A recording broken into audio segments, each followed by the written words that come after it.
All new tonight at 6, the I-Team is looking into millions of dollars in donations designated for Christ the King Seminary, which shut down nearly 1 year ago. This comes as many donors question the decision to close it. Reporter Olivia Proya investigates what is now happening with all that donation money.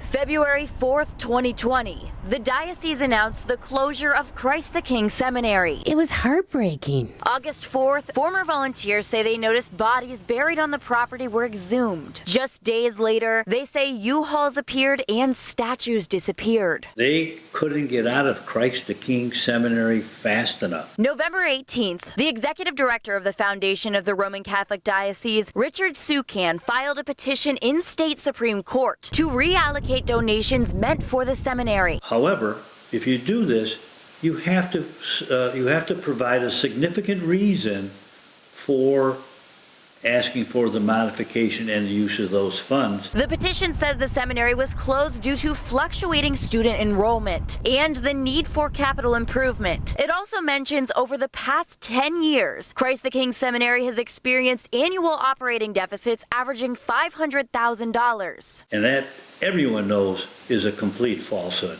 It's untrue. Former seminary volunteer Jim Grubka provided the 7 Eyewitness News I-Team with the seminary's financial highlights, prepared by the diocese's independent accountants. They show Christ the King actually had an overall net gain of $152,000 over 10 years. But if you factor in 2009, just outside that 10-year window, the diocese did have a total net loss of $2.7 million, or just under $250,000 on average per year over 11 years. The petition then mentions upon this rock a $100 million fundraiser former Bishop Malone started in 2016. $5 million were designated for the seminary, creating the Christ the King Capital Campaign and Endowment Fund. The petition says the Christ the King Capital Campaign and Endowment Funds were funded by gifts from numerous donors, many of whom can no longer be identified and many of whom are deceased. But many donors are still alive and well, like Kathleen Frost. I think I'm inhaling and exhaling with you today.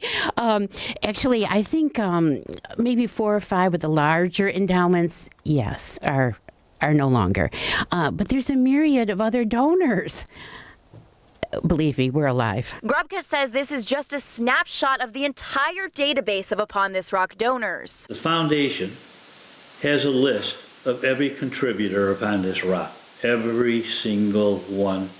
And I'm one, and I'm still living. The Diocese Communications Director Greg Tucker tells 7 Eyewitness News Supreme Court Judge Donna Sywick accepted this. So all donations to Christ the King will now support the process of priestly formation, and 32 donors will be notified of that change. Former seminary volunteers say they hope newly installed Bishop Michael Fisher will lead the diocese down a more transparent path, especially within Christ the King. I noticed he kept saying, the best gift that God has given me is the art of listening.